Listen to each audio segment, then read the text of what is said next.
Hello and welcome সবাইকে আমাদের trip roaming চ্যানেলের আজকের পর্বে।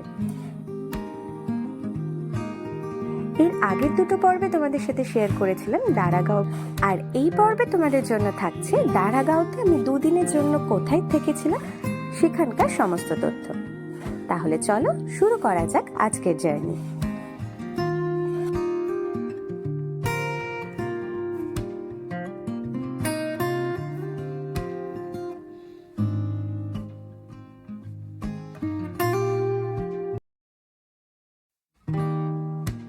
মেন রাস্তা থেকে এই হোমস্টের দূরত্ব মাত্র 5 মিনিট।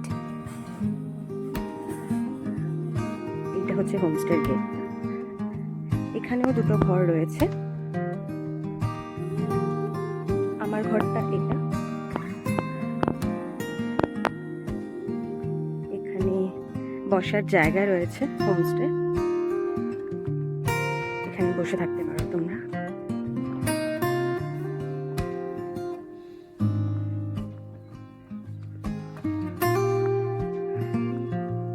সিঁড়ি দিয়ে নামলে আরো বেশ কয়েকটা ঘর রয়েছে। ওই যে নিচে দেখা যাচ্ছে হিমালি পার্ক। হোমস্টের ভিতর থেকে নিচে নামা যায়, মানে পার্ক পর্যন্ত নামা যায়।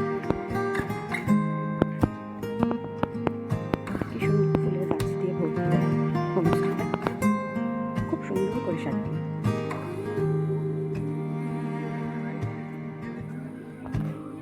এইটা হচ্ছে হোমস্টেটা। প্রত্যেকটা রুমই একদম ভিউ রুম। এখানে দুটো রুম রয়েছে, এখানে বসার জায়গা রয়েছে, দোলনা রয়েছে। সবকটা রুমই বুকড, তাই আমি দেখাতে পারলাম না। আর প্রত্যেকটা রুমেই গিজার অ্যাভেলেবেল রয়েছে।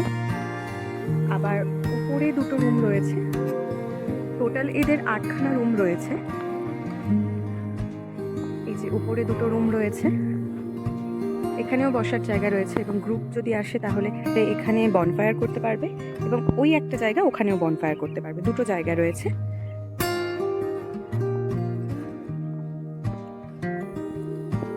ওই উপরে আরো দুটো রুম রয়েছে, আর ওই পাশটায় রয়েছে কিচেন এবং ডাইনিংটা। আচ্ছা, এটা হচ্ছে হোমস্টের কিচেনটা, কিচেন কাম ডাইনিং। ওখানেই রান্না হয়, আর এখানে লাঞ্চ। একদম পাহাড় দেখতে দেখতে